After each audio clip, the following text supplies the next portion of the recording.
Nalandia, micro du pasteur Bobo, partout où vous êtes, à travers le monde, votre possibilité, beauté, Oezali, actualité compliquée, il y a Bill Moroto, toujours, il y a Banapoto, présenté par Banapoto, regardé par Banapoto, bien que de plus en plus, na Congo, Kinshasa, Bazali, Kolanda, actualité compliquée, pour Barabo, solo, dimension, il y a occupation. Basalaki tout balongula yango balongula occupation mais occupation ezaka ko rattraper bango occupation ezalika kolanda bango tolobi makambo ya Congo to ba toujours dire si is your country dire si is my country do not let someone else do something for you you can do it okoki ko sala yango okoki penza ko sala yango makambo ya Congo you give to the dog the dog say no but the cat say yes mboa andimi mboa aboyi mokuwa kasi nyau andimi mokuwa yango makambo ya mboka na biso eza kosala pasi heureusement tozala Monsengolgan na Ecofolgan Monsengolgan na Ecofolgan eza ba médicament oyo epesi bato makasi babunda po na mboka na biso Congo. Tobandi malamoko avant to banda le tobandi un peu na ba communiquer un peu 2-3 communiquer tobandi malamoko UCD na kati ya Washington DC bali ko organiser grand événement et vous allez le 7 avril na Washington DC ba les États-Unis d'Amérique bali bozangate boya kuna na si c'est un peu rapidement programme d'événement. Vendredi 6 avril de 22h à 3h du matin, la soirée VIP dans les États-Unis d'Amérique. Et puis, bon, lui, la Hampton Conference Center aux alentours du stade de l'équipe de football Redskins. Et puis samedi 7 avril de 16h à 20h, il y aura quoi? C'est la conférence et cocktail lieu, c'est Civic Building, downtown Silver Spring.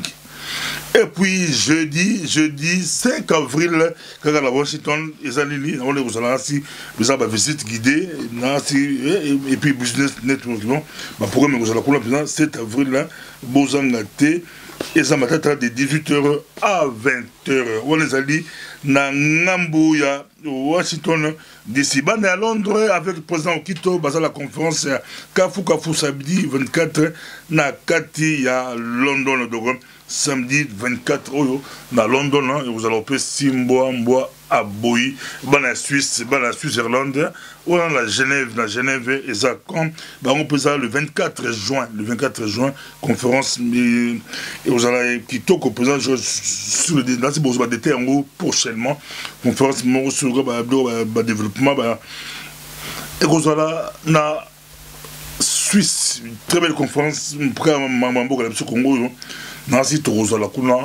Suisse, la Suisse, et ça quand la Suisse le 23 nasi tozipe en direct bozo programme nango en direct programme nango en direct na Martin Yongo na Suisse toko pesa yango le 24 juin la Suisse bozo détail nango nasi na jongo déjà en direct nango ko mekapé ko pesa yango en direct, na actualité compliquée, magie à communication, ezali awa, na ezali modèle de microfinance sans dette pour agro-pastoriser les Congo et assurer l'autosuffisance et la sécurité alimentaire. La conférence où Ekozala na Suisse de conférence na Suisse baliba na Suisse bozangate tobi 24 juin na site en direct Ekozala na Suisse misal le 23 juin bozoba détail nango dans si contact la Martin Yongo na Kati ya Suisse tobaki bana Londres banguza samedi oyo na London City bana Londres et pas le président Okito conférence moro ya Congo ba partout ba ko le blaga mboka la biso Congo oyo Congo oyo ezali kopesa pasi na ndenge moko ya kosanté la Bruxelles la Bruxelles pe samedi au 24 la Bruxelles en même temps marche à Kafuka Kozala et ba combattant marche à Munene et puis narasi na 18h ezali la 49e anniversaire il y a président Joseph Kasavubu dont Irozala na église Sainte-Anne, rue de la Paix à 1410 Waterloo, organisée par la fondation Joseph Kasavubu SBL, organisé en groupe, organisé de 49e anniversaire, il y a président Joseph Kasavubu. Nasi bat bon zélébélé, mais c'est aux ala na Waterloo. To continue na actualité la mission, on sait peut pas communiquer. To continue na actualité il y a les président to bandi na info moko elekaki na ba na métro Medina journal à métro na si ta to kota ba métro to zo vraiment journal moko to komaka to zo journal moko je crois ndokolo sepe chaque futa américain ko lobela ngo et le runi elekaki kuna ba bi Kabila vend à Samsung du cobalt pour plusieurs années. Nabandeli, actualité compliquée. Je précise, c'est l'actualité compliquée. Kabila a dit côté que la Samsung, Samsung, Samsung, je sais, même si on a une voiture, multinationale, Corée du Sud, tout ça, Corée du Sud, Kabila a attaqué donc cobalt pour plusieurs années. Kabila a fait mandat si la transition de Bango. Alors, ce président a postulé sous thème, Maza Rotek. Attaquant pourquoi? Après, attaquant Bamboule Belé. Pas le Bali, il y a qui le président a contourné en haut. La politique, il faut que la politique, tout est compliqué, tout est calcul. La porte de Balaba, la transition, la transition, au gérer va faire courante, aucun des autres de Baninga. Mais Moutou Azaroteka, c'est la Ibike. Est-ce que la côté Basololini et pourquoi la Tangi Corée du Sud? On a rappelé que n'a aucun voix. Machine à voler. Bobby, machine à voler. Oh, Babenga, une machine à voler, ça, Martin Fayoul. Avec machine à voler, machine à voter, et où tu es? La Corée du Sud. Bon salade.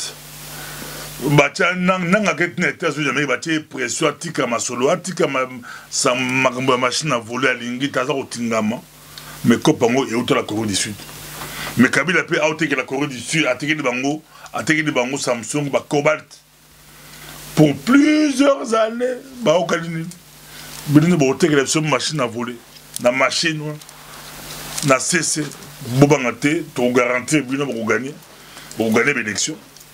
Bon makabo de Sakanda, mambo de Sakanda, mama Congo, peut-être singli ba Congolais ba opposant la biso, ba patriote ba fungola miso, penza ba fungola miso, mbala oyo tole kotala bango à l'œil, ayoza micro du pasteur Botokeina, Fou du Sud, un des proches, il y a Tambo Mbeki, Aléli, penza, Aléli, Azolo la Mali, on a perdu trop de temps pour le marambo ya Kabila pour la Kabila auto période de temps et belé abignon son la qui Zuma la qui mutuma B pour la Congo mutuma B pour la Congo alors bien à chaque fois mais qui a zarocha pression même à niveau régional la zarocha pression mais tamon B qui a ancien président voilà les autres côté baila mutumo ya kanyaka corrompu Zuma azarocha Kabila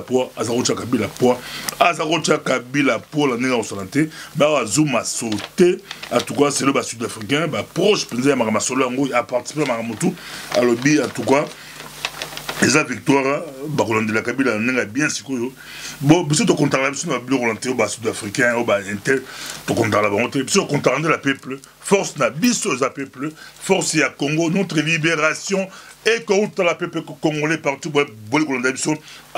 l'actualité compliquée toujours parce que na sepela mingi na zo ba pele belé ya mokili mobimba ba benga biso ko bandela Kinshasa ok ba Lubumbashi ba Mbandaka ba Badubite ba Mbujumai ba Matadi ba Kikuti ba benga biso ba to benga maka pour batala masolo yango ba lo ba ki ah pasteur Bobo tala na compliqué ya likambutel tala on a mis sur actualité compliquée au moment où tu rose à la boue notre tout simplement qui machine à voter machine à voler Corée du Sud, mais même tant qu'à la Corée du Sud, à Rostov, pas Corée du Sud, et pas les bons combattre pour plusieurs années.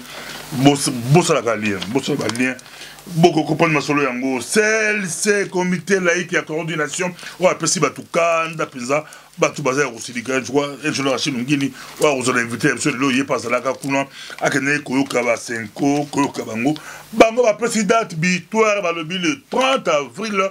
Et ça date victoire, Pessi Kabila, Pessi Joseph Kabila, ce qui a libéré Boto Kabila, entre guillemets, Bala Poto Badinga Pasteur Bobo, Joseph Kabila, mais Bengaï Kabila, entre guillemets, Kabila, entre guillemets, pour Mikolo Pibatu Yakatumbi, Tozongelango, Bango Bazo Senga, Bafungola, Banzoi, Bafungola boîte de Pandore, Balebim. Mais Kingu, la Katanga, Via Katanga, Obas, Bombara Sekele, Bandi Kolobalelo, Barbani Kobimisama Lobake, Kabila Foala qui sabango, Penza filiation nae, na Laura Désiré Kabila. Pourquoi Zeli Lelo, pourquoi Balobango Kalate, pourquoi Bomba Sekele, Tolobanini, Ezali, actualité compliquée, pesant, très compliquée. C'est la petite date victoire à lui, Ezali le 30 avril. Oyo, de batterie, marche le 30 avril. Bon, ce Kabila a salé l'augmenté. Ouais, la mesure de décrispation, la mesure sur Banine, sur Kabila, le Ban, sur le candidat, Kabila pas le bagaté. Bakomeli, Antoine Guterres, secrétaire général de la Nations Unies, ABC clairement que non, le Camboya Congo, ils ont des Kabila. Notre problème c'est Kabila, Tala Kabila, voilà. Bien que Kabila, mais bah oui Kabila. Bon bah bien Kabila, mais ça Kabila, ça pesa. Et bandi même, n'a pas toi comme ni mukanda là.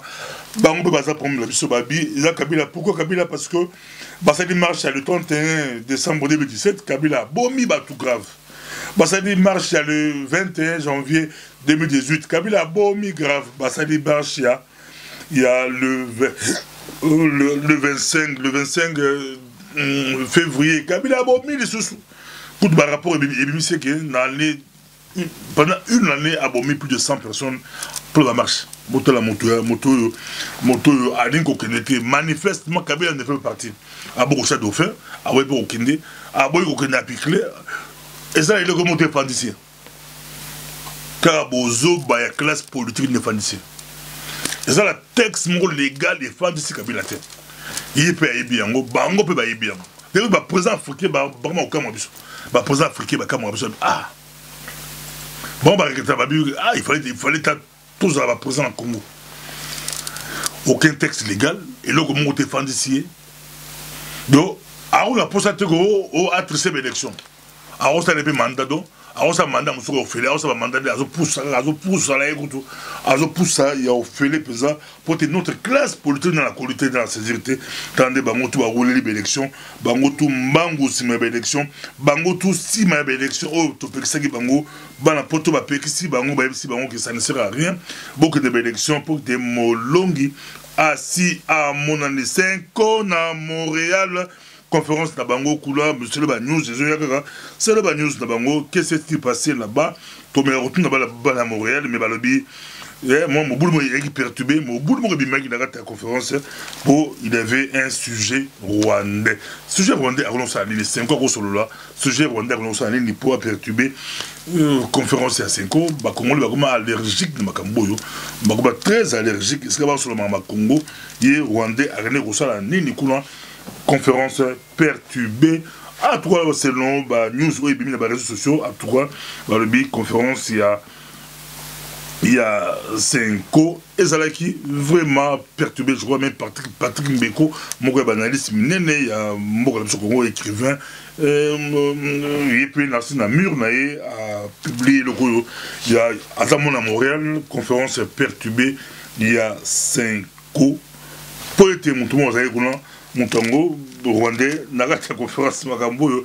eza ko sala pasi na nengemoko ya ko sagalate attaque contre Moïse Katumbi to le belango avant la génération ngeni attaque contre Moïse Katumbi qui était derrière qui a osé pourquoi elle s'est répété tout le monde qui a la Bruxelles na rata messe Moïse Katumbi à côté qui na rata messe afana ya tati mais c'est Sili Moïse Katumbi na rata messe na kobi manaye ainsi bon à la une il y a presque tout ça qui messe perturbé pour être moi lumbe mon salamaki mais bazo qui va continuer la voiture ba tibeli ba déplorant qui sécurité à Moïse Katumbi ba déplorant qui en gros tibisi bango nous on a vu dans notre messe comment sango azaro yibisa bango sango ayibisa ki bango sango ayibisa bango qui ba bimisa Moïse Katumbi na ciment ba bimisa na ciment parce que l'église catholique les amouneux les a porte belé c'est sans problème mais bango balinga qui popularité balinga qui le dire la bango bimakat na ba tout pop leader populaire au détriment de la sécurité pour sécurité c'est autre chose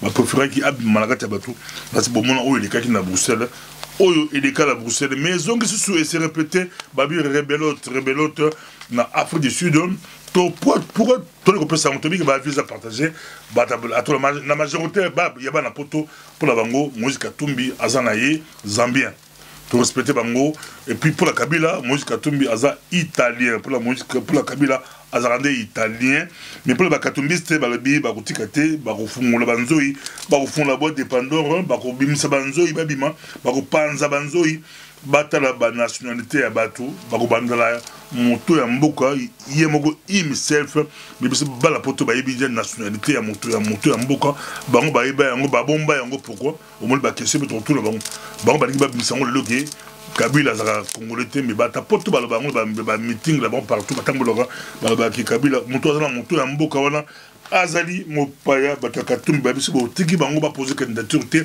bakopanza poke bakopanza bakobimisa ba vérité et ozala opesi mbo aboyi bakopanza penza trouver ba vérité ba ugandais ba ziba mboye ba lani batebeli ba changer ba nationalité ba la mboka ba congolais ba oya je préfère du congolais au azali congolais à comme les américains français belge le quoi sami ba di banga là je préfère mais ba bombe ba kosa biso peut ba pa ba tondi wana babi ba refunga so banzoi to landa banzoi voilà moi c'est que tout le monde a la sécurité ba candidat dans le complet de l'eau dans l'émission mensuelle de l'eau indique ba sécurité ce que ba poser candidature il faut battre les eux sécurité la bango sécurité na bango sur le biquet net na l'ingénieur à Chenongel soit le biquet soit cette déclaration a commis candidat président ah non vous savez mon frère monsieur l'ingénieur non vous savez il faut augmenter la sécurité parce que tu sais pas ça peut arriver où parce que yo quand les bateau bali ko attaquer za paya donc l'autre candidat pas à monter ma bé pas candidat lokola yo a vu que tu as beaucoup plus de chance à Rosalombe Mabé à Rosalombe Mabé yango bato ba pays nyonso ba candidat président bazara déjà protégé biso banane bazala ba candidat président opposition et zo mona là yozala ba Moïse Katumbi yozala ba Félix Tshisekedi et yozala ba Martin Fayulu et yozala ba Noël Tchani na États-Unis d'Amérique et yozala ba mobile oyo ba John Malala ba landi ba mobile bato ba yozala ba candidat président, candidat président, bon sa sécurité la bonne Moïse Katumbi dès que la presse a bombardé yango pourquoi bombardé yango yango peut ser polémique ya ko sakalate batmusu balabi bilamba la bango ils ont ma foot ya rouge balé qui soupe ya tomate zaki maibele soupe ya ndakala et koulé bon bilamba moye baloba ezalaki te moi to débité qu'est-ce qui s'est passé. Pourquoi Babomba Yango? Pourquoi Babomba Yango ne tout cas moins? Je me rappelle à l'époque Toyamba Antoine Gizenga na Bruno Antoine Gizenga Toyamba Antoine Gizenga l'autre là c'est qui Moutounaya Makasi comment Mozito Toyamba Mozito la Bruxelles ba combattre ba yambaki ba combattre ba bengaki ba beaucoup les autres biso presque aux là qui voilà na quatre coups lumbe bima grave lumbe bima grave mais biso to bimisa yango pour la vérité les informations il faut ba baïba qui yango mais à Moïse Katumbi to kamwe ça les tondi le ko la liki tondi pesa mais il y a eu la retard tout les vidéos il y a un si son mouton qui a l'intention de Dikambo Salamaki on se pose des questions sécurité à ba candidat sécurité il y a ba candidat au-delà de la polémique sur la nationalité, au-delà de la polémique qui peut postuler, au-delà, nous on pose la question de la sécurité. Il y a des candidats, même si nous avons posé candidature en tout cas, bon, ça, sécurité, pour ceux qui ont combattants, résistants, la poto, mais peut-être on peut aller résistant, en tribunal, quelque chose peut se passer dans la ingénieur Achille Ngeni, Garouambaye n'a pas été Mbote, ingénieur Achille Ngeni. Mbote, pasteur Bobo. Dans un ayo, chambardement, Moboulou, côté, partout, Bapalou, pour le peu Simbo, Amboa, Boy, Batpazer, Panza, la Penza, Moboulou et côté, Mamba, Congo, ça la passe si pesant, et ça la passe si chambardement. Kuna wana muzito obole soki nani soto ke to ke na ba UDPSP oboli komune nani kabundu ye mikolo goto out ka so jeté out ka so blagueté soki Félix Alobige arabe loko ya boyi yango il n'a pas été consulté car c'est lui le chef, c'est lui le CG, il y a UDPS tout le monde mikolo komi au tchedikolo na pression maloba avant au banan la sécurité à musique tout mais au coton chambardement dans ma partie politique. Pasteur Bobo, merci beaucoup. Mais au moni likambouane à Moïse Katumbi nalinga kokotango mingite. Le fait au moni vidéo. Na moni vidéo, ça veut dire que. Comment interprétons? Non, problème on a problème identité, ezali polémique problème identité, eza problème. C'est ça le grand problème, c'est ça le nœud du problème. C'est là où partira Oyobabengi nation. C'est-à-dire que qui est de la nation congolaise et qui ne l'est pas. Nazolo banane nation en tant que groupement à peuple. Alors, maintenant, Oyonyo surtout bozomo na tozo sa na biso likolo wana ezali de tozo répondre na ba fantasme à batu. Parce que ces gens-là, bangi bazwa ba congolais net ba idiot. Pourquoi? Parce que l'ongoli notion à identité.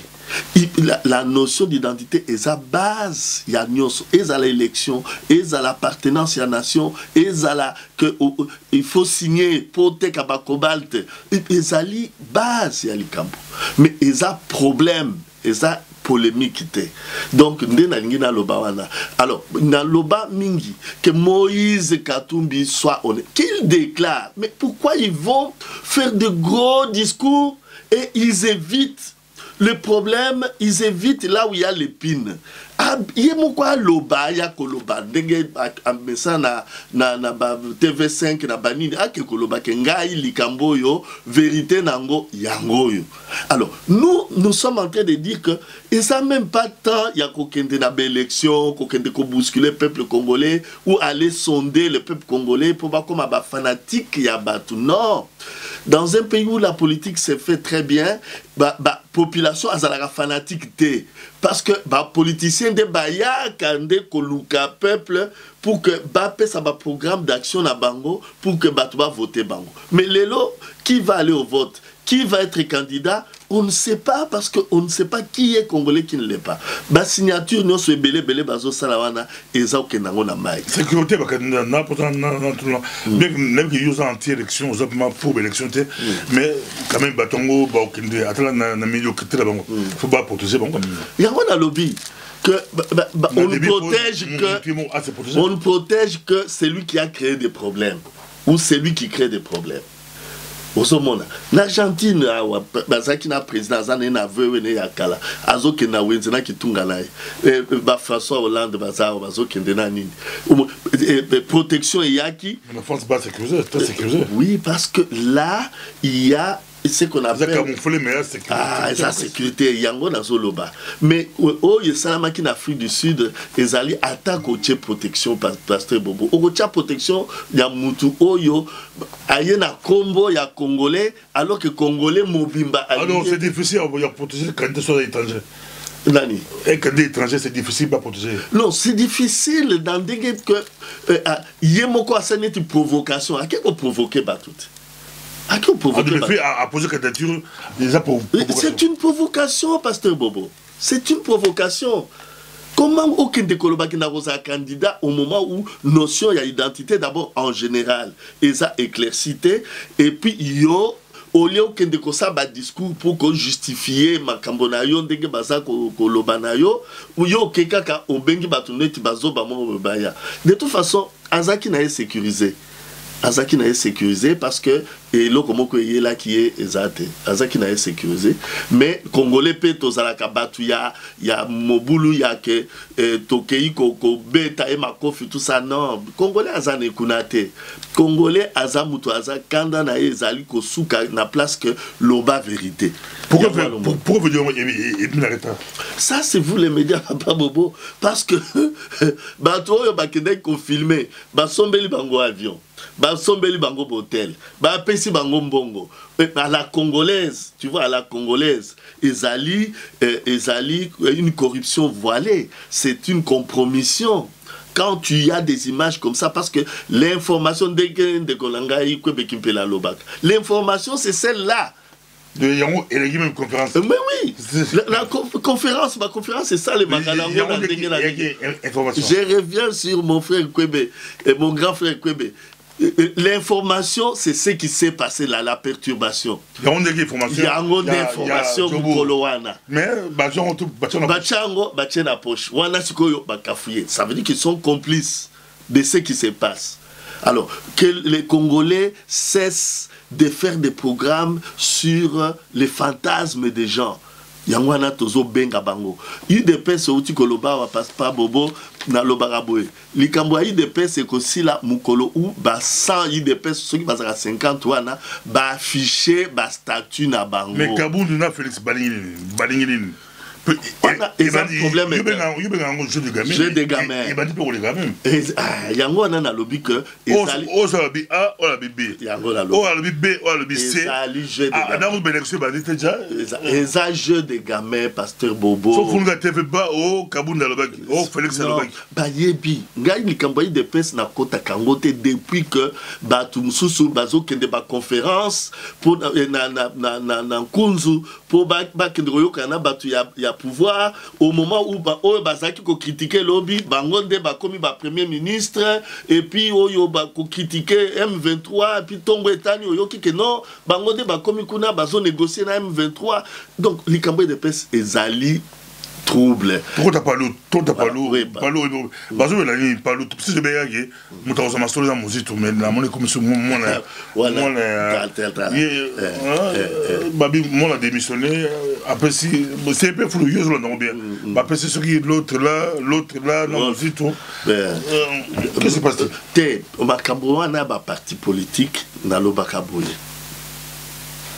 Au moins biso batoza libanda ya ba parti wana quoique Nazalaka membre ya Palou ancien Nabima likolo ya bakor na bango na banguna na mibendi akolo bona na Kabila na o bango ba bengi majorité na bango wana eza majorité ya babomi omoni bon maintenant na ya siko na sujet problème ezali eza ba problème interne omoni non, non, pas seulement, il y a un interne, mais par lui, c'est comme un grand parti, et compliqué dans l'élection, mais l'élection au Salama, par lui, après ça, pour Kabila pouvoir en 2006, dans l'élection. Par lui, à compliqué, tu sais qu'il y a en 2011, par lui, ça a mis la bande Nundu, pour le Kabila Nundu, il faut passer par Palou. Donc, par lui, ils sont intéressés, moi, je suis en conflit interne, c'est ça, mais Palou. Palou, on sort bien présent là, il faut au contraire Palou quand même. D'accord, d'accord. Mais na niveau nga nazana ngo sikoyo. Ezali niveau ya ko compter na ba parti politique de opposition au pouvoir. Parce que nazo lo baboye. Sinon ça serait une contradiction. Il faut qu'on soit constant. L'État n'existe pas. L'État ezali une organisation ou une structure nation atienne mboka pour que et diriger et gouverner mboka. Na kati ya gouvernance wana ozali une opposition na pouvoir. Ozali na ba parti politique. Ba parti politique wana de bayaka ba pesi ba candidat biso nation to voter. Alors aujourd'hui l'État n'existe pas. C'est-à-dire qu'on ne pouvait même pas parler au niveau de la nation RDC des partis politiques. Wane komi toza kotinda bango tout bakende na ba congrès na bango bakende komi bongisa. C'est pourquoi na lobi que na niveau makambo ekomi makambo na ekomi interne bakota na ba congrès babunda basandenge balingi mais biso tokoyoka bango kaka tozotala bango na mosika jusqu'à ce que tokokende na forum na biso tozui consensus tobongisi makambo ya transition ekopesa bango date barobimisa mutu po bayosala baya soyo toyoki oyo toke na maponi toponi oyo tokopona wana tosi tobongisi likambo ya identité oyo bato bakomi koya po baya kotia biso poudre na misu po tomona lisusu te omoni likambo yango eza niveau wana. Yangwana, les binoba médias na biso, bandeko na biso à médias, quand vous parlez de l'opposition n'existe plus. Vous parlez de le pouvoir, l'État, Kabila a fait ceci, Kabila a fait cela. Kabila n'est plus. Alors, cessez de leur attribuer des fonctions qu'ils n'ont pas. Tout ce qu'ils sont en train de faire maintenant, ils sont illégitimes et puis ils sont illégaux. Alors, donc, il faut voir le problème dans ce sens-là. Il y a illégalité, il y a illégitimité. Alors, maintenant, c'est ce qui va vite nous pousser, nous, Tokutana, pour que toute la transition sans Kabila, alors en ce moment, la transition va ramener. Parce qu'il y a une confusion, Pasteur Bobo. La Constitution n'appartient pas à l'État. La Constitution n'est pas une constitution de Kabila. La Constitution, c'est ta Constitution, c'est ma Constitution.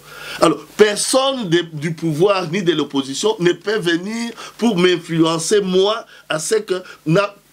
na kota makambo na bango même ceux qui va citer constitution ils n'existent plus, l'État n'est plus, l'opposition et le pouvoir n'est plus. Maintenant si parmi eux il y a des Congolais d'origine toko kende na forum to bimisa nani charte na biso to banda transition yango na lobi charte est remplacée constitution te charte ezali moyen ya ko restaurer organe wana état oyo ezali lisusu te yango na to bengi bango ba to kende ba kozala ba tout provisoire ou intérimaire. Après ça na délai wana ya transition to koluka date to loba bino batu boza na ba parti politique les recoquis parce que tolingi to refaire sikoyo état na biso to si to tche ba makambo en place boya bopesa ba candidature identification et c'est salami les Rwanda to koyeba nani aza congolais d'origine nani aza congolais d'origine te parce que pose à la président la Congo il faut à la congolais d'origine okoki ko za no congolais Toboïté, mais pose à la présidente, il faut un Congolais d'origine. Ça dit que conférence na bango tout bazo sala dynamique banini bazo kende ko sala ensemble wana basala qui ensemble na bango avec les Rwandais ou les Burundais, les Ougandais ou qui, mais les Congolais doivent d'abord s'organiser pour restaurer la notion de l'identité parce que ba conflit nous sont nos oka ezo yawan. Alors maintenant oyazo teka ba makambo ba produit à Congo sans azwa mandat ya nation a wana azamoyibi.